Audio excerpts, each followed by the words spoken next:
I want to introduce our final keynote of the day, guys.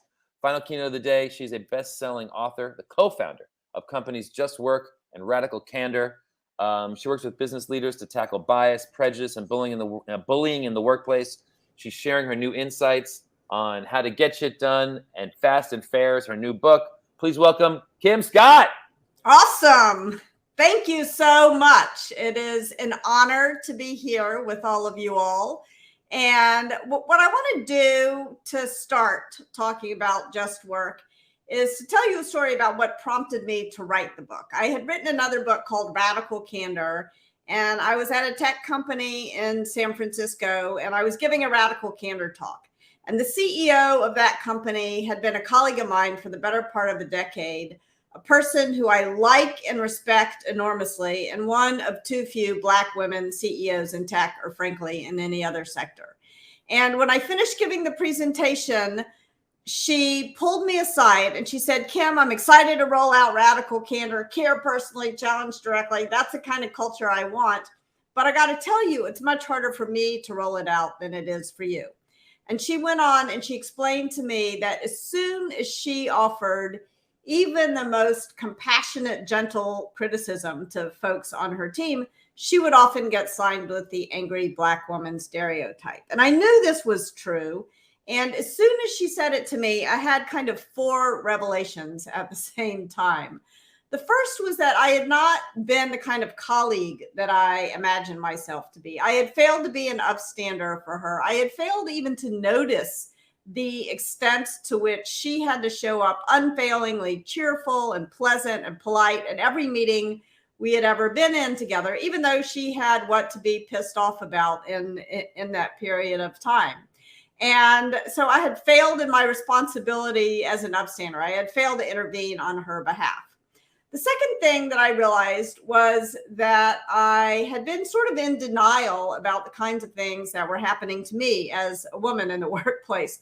Kind of hard to admit when you've written a book called Radical Candor, but I had been in denial. I never wanted to think of myself as a victim. And so I failed even to notice the things that were happening to me. And therefore I didn't respond to them. I just sort of ignored them. And the third thing that I realized was that even less than I wanted to think of myself as a victim, did I ever want to think of myself as a perpetrator. So I was probably most deeply in denial about the times when I was the person who caused harm, when I was the person who was biased or prejudiced or bullying. And because I was in denial, I wasn't able to listen to that feedback that I was getting and to address the problem. And then the fourth thing that I realized was that as a leader, I had failed to create the kinds of environments in which everyone could just work. I had failed to prevent these things from happening. So let's think for a minute about what I mean by just work. A just work environment is simply one that optimizes for collaboration. I don't think anybody wants to either lead or work at a place that optimizes for coercion. And a just work environment is also one in which everyone respects everyone else's individuality. And again, I think this is something that almost all of us long for. There are very few people I've ever met who really want to work in an organization that demands conformity, that's kind of a 1984 style, everybody marching in lockstep. So it's interesting to think about what gets in the way of just work and what happens when we demand conformity and optimize for coercion instead of collaboration. Then you get brutal ineffectiveness.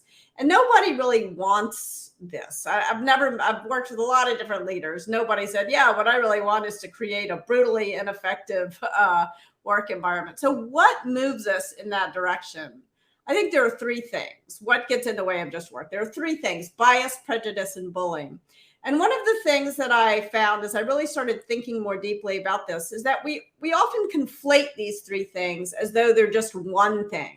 And it can be really helpful to break a problem down if you want to solve it.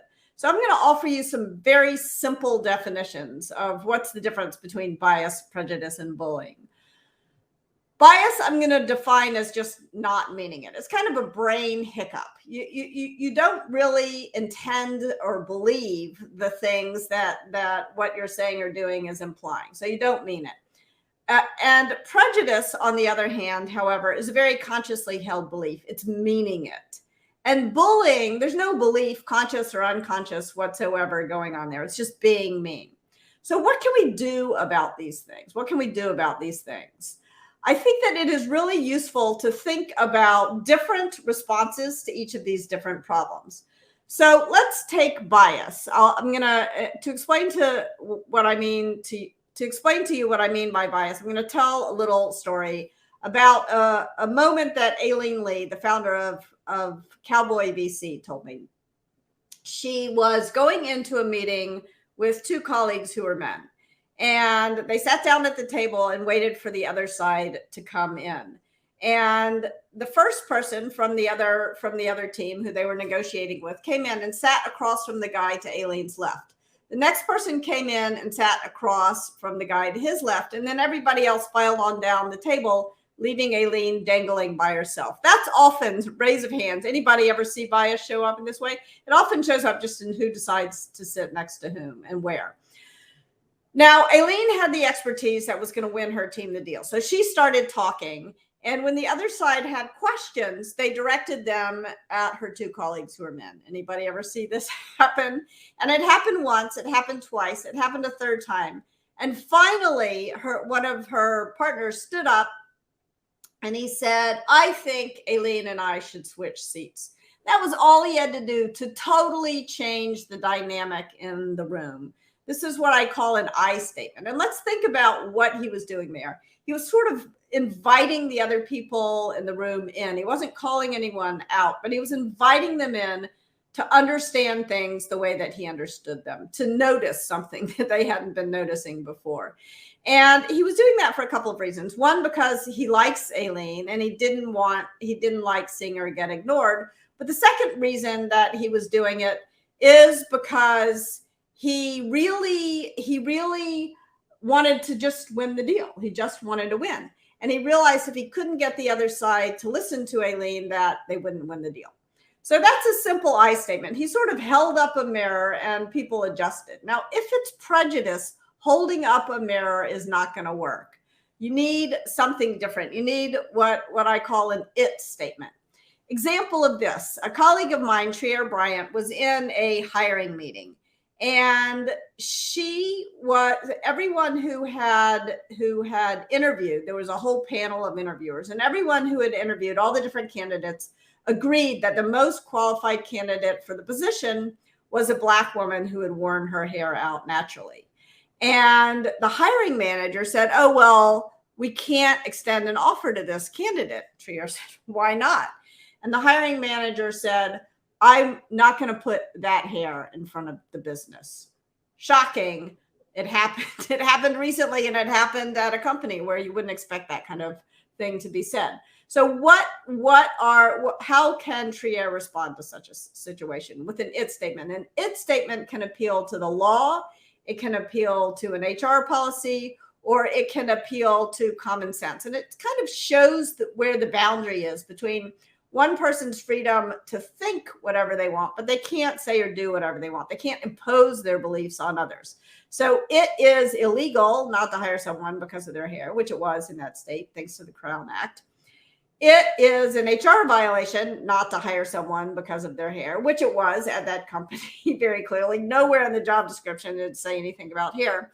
Or simply, if Trier hadn't had the law and the HR policy to fall back on, she could simply appeal to common sense. It is ridiculous not to hire the most qualified candidate because of their hair, which it is. So that's a way to respond to prejudice. Now, in the case of bullying, you don't want to invite the person in.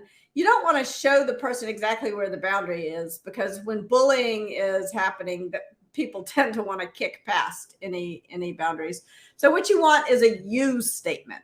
Now, my daughter explained this to me when she was in third grade.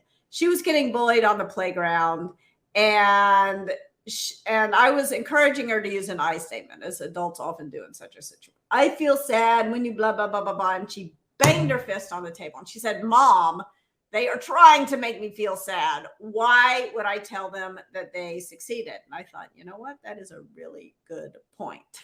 So a you statement can be, you can't talk to me like that, or what's going on for you here? It can be a question, or even where'd you get that shirt?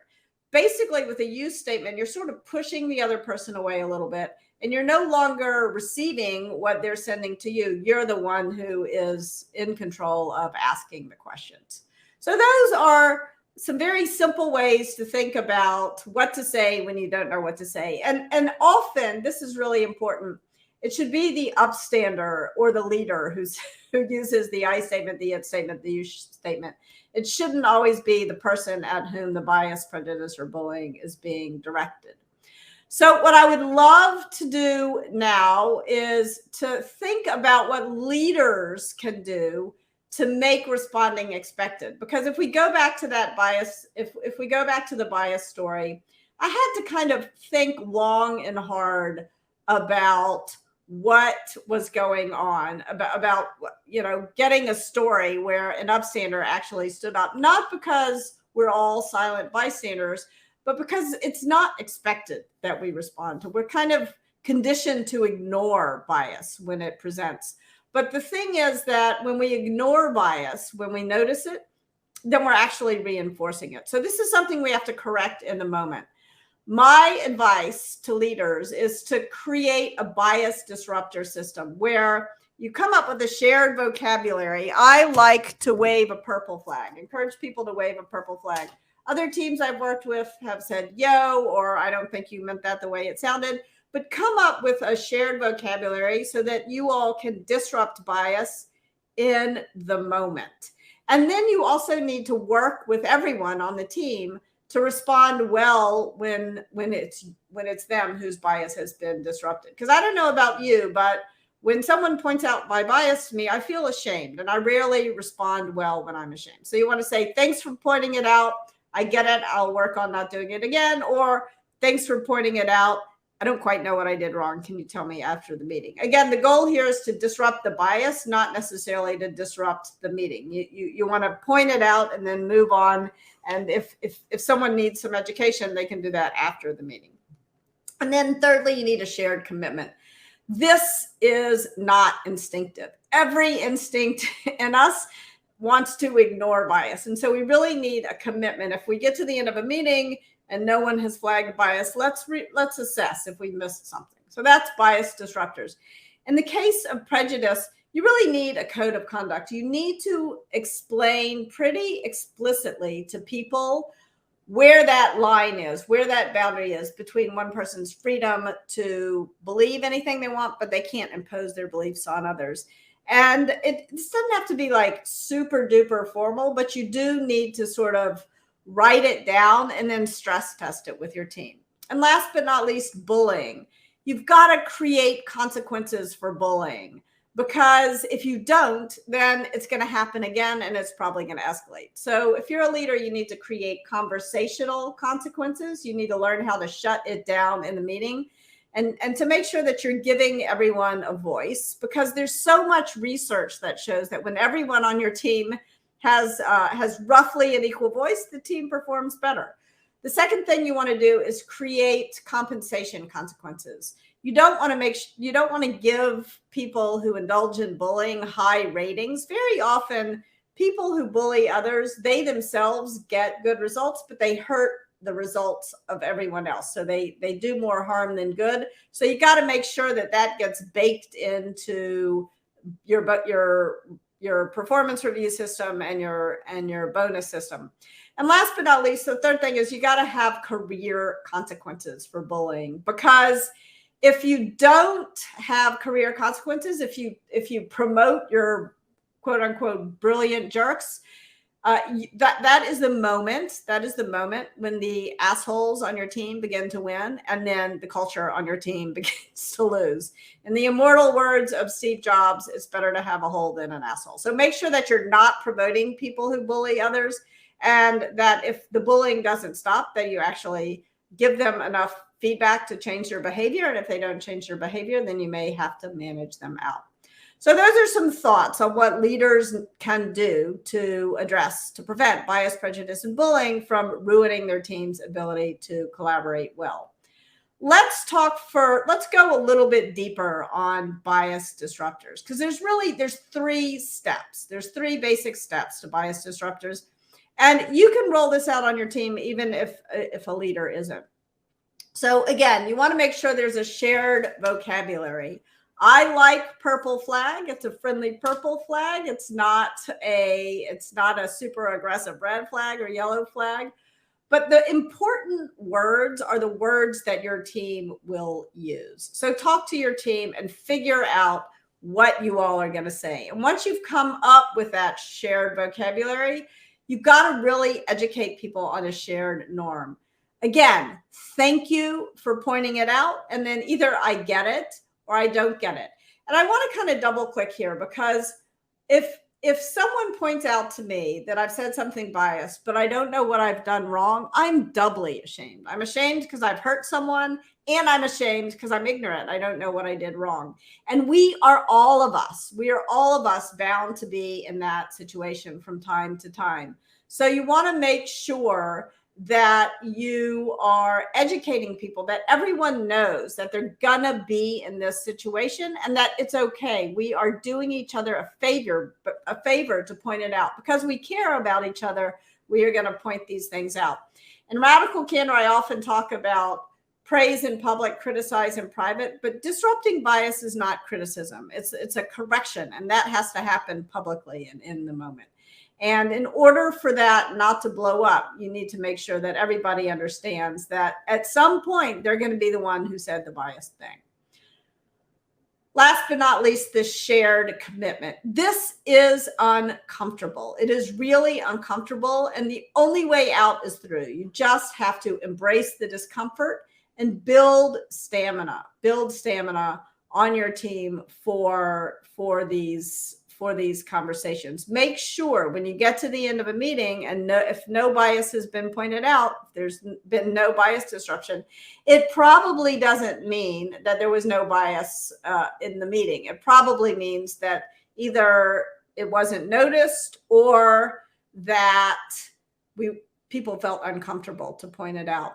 And look, folks, we cannot do right if we refuse to notice what we're doing wrong. So we got to look for it. We got to be proactive in the way that we look for it. What I would love to do is hear a little bit from you all. What are your stories or your questions? Do you have a situation in which you experienced bias, prejudice, or bullying? Maybe something happened, but you're not sure what it was. What was your role? And sometimes you're playing multiple roles at the same time. So I want to pause for a moment here. Well, I can take other questions or stories. What are people saying? What are questions that people have? Here's a question. We celebrate being an ass for yourself.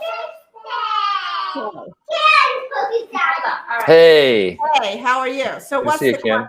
What are some of the questions? So the only question we have is really just a comment. We'll put it up here. Jen Wincey says we use Radical Candor at work. They use the book at work, and then they're going to focus on your new book. The next book will be the next one that we focus on. Well, call me in. I'm happy to take questions. Thank you, Jen. Call her in. Have her do a conference. She'll do it for free. I charge. Mike Skidmore says we celebrate being an ass for yourself, your family, and your company. Team Sergeant Major Asshole, TMSA, is a different spin on the words, but it aligns with the same goals as the process here, to make it positive instead of negative. Harness the energy in the direction of good as is the goal. What do you think? I'm not sure. So Mike, I would love to hear more about that. I don't think that, maybe I don't understand what you mean by being an ass, but I'm not sure that we want to celebrate being an ass. I think we want to celebrate being kind to one another, but maybe I misunderstood the question. I'm not sure I understand the question. Yeah, I don't know what he means by celebrating an ass in his company. I think it has a different meaning. I'm guessing. but maybe I'm sorry. I've got some kids here. That's all right. I've been invaded. I've been invaded. We love kids. Yeah, occasionally. Andrea Kale says, if someone is showing bias or bullying, how long do you give them to fix it before they get fired? Yeah. So hello, how are you? So if someone is showing bias or bullying or prejudice, I think you want to make sure that you give them feedback, especially in the case of bias. One of the things that I learned in my as I was writing Just Work is that often we have these biases, and it's like deeply ingrained habits, and it takes a little while to break the habit. So for example, when I was writing Just Work, someone pointed out, I hired a bias buster, and Breeze Harper, and she pointed out to me that I often use sloppy sight metaphors. I would say see when what I really meant was understand. And another one of the people who was editing the book is a historian, a brilliant, clear thinker, and he also happens to be blind. And so I really felt very intellectually I got it, but also emotionally I got it, because I did not want to write things that were offensive to Zach, who was helping me edit the book. So I really thought I understood it. I thought I had fixed it. And then I did a quick search in the book before I sent it to the editor. And in a 350-page book, I had used sloppy sight metaphors 99 times. It was really a revelation. So I think we want to be patient with ourselves as we're fixing bias, but we want to be persistent. And as long as you feel like the person is making a good faith effort to change, I was working with another CEO, and he had a tendency to address his whole team as guys, and they were not all guys. Some of the people were women. And so he was really working on changing his language around that. But it took time, so you want to give people a little bit of time, especially with bias, but you don't want to give, if they seem not to care or not to be trying, then you need consequences. Here. Okay, I'm going to read. Thank you. You want me to read the questions? I'll read the questions. All right. Melissa says, hi, Kim. The bullies took over my workplace for years, and as a team leader, I finally gave up and quit. What other ideas could I have explored to manage bullies for my team? Melissa, I feel your pain on this. I once worked for someone who was a bully, and it was so, he was so belittling that I physically shrank half an inch while I worked. And I'm only 5 feet tall. I didn't have half an inch to give. So it can manifest in the body, dealing with bullies all the time. One of the things that I really encourage folks to do is when they're in that situation is, first of all, to build solidarity. Very often, one can feel gaslit in the presence of bullies because you can't imagine that that other people aren't noticing. And yet, if you don't build solidarity with others, they're not as likely to come to you and say, gosh, that was really messed up. So build solidarity. And also, I would recommend locate the exit nearest you. But before you quit, now that you know you have a safe exit, before you quit, give some feedback directly to your manager and also to the people who are doing the bullying. Sometimes your manager may not be aware of it. Like, it is your manager's job to create consequences for bullying. And sometimes it may be your manager who is doing the bullying. But if you know that you can really work with the person who is doing the bullying and with your manager to help address the situation, it may get fixed. Sometimes people seem like they're bullies, but they're not aware of their behaviors. In fact, there's a wonderful book called Driven to Distraction about how often people who are struggling with ADHD get miscast as bullies or a-holes or whatever. And that's not quite fair to them. So you want to make sure that you're giving them feedback, but also that you have a safe exit if you give them the feedback and they double down on their bullying. All right. Do we have another question? All right. What advice would you give to someone who wants to share these ideas with their teammates? One of the things that I have found about making these ideas come to life is that it's useful to have a framework. And so that I hope I've given it to you. And then if you can think about your story. So I just told a bias story and how to fix it. And I told a prejudice story and how to address that, and a bullying story and how one could address that. So rather than tell my stories, if you can tell your stories and make yourself a little bit vulnerable, that is going to have a lot more meaning for your team than my stories would. I was talking to Angela Duckworth, who the author of the great book Grit, about what creates behavior change. And she said there are really sort of three things. One is a framework. Two are stories that hook our emotions into this kind of intellectual framework. And then three are what we can do about these problems once we have a framework and stories so that we all understand the problem.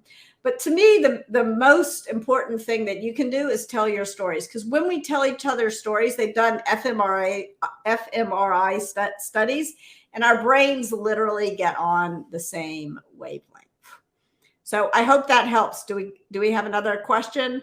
Cheryl says, I gave HR. Oh, you're back. All right. I'm going to let you ask the question, but you're on mute. Am I on mute?